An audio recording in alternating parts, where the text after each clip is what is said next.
আমার ৬০ দিনের চ্যালেঞ্জের আজ ১৫তম দিন। দিনের শুরুতেই প্রথম কাজ গোসল করে নিলাম, দিনটা সতেজভাবে শুরু হলো। গোসল শেষে রেডি হয়ে এক্সারসাইজ শুরু করলাম,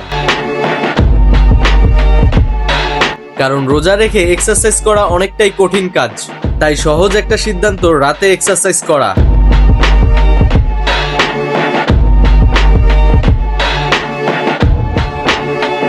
এক্সারসাইজ শেষ করে রোজা রাখার জন্য সেহরির খাবার রেডি করে খেতে বসলাম। খাওয়া দাওয়া শেষ করতেই প্রায় সেহরির সময় শেষ হয়ে গেল। তারপর তাড়াহুড়া করে রেডি হয়ে চলে গেলাম ফজরের সালাত আদায় করতে।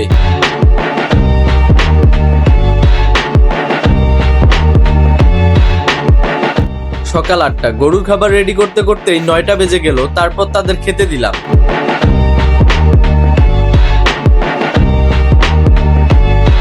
তারপর রুটিন অনুযায়ী পড়তে বসলাম। এভাবেই ডিসিপ্লিন, ধৈর্য, বিশ্বাস নিয়েই শেষ হলো আমার ৬০ দিনের চ্যালেঞ্জের ১৫তম দিন।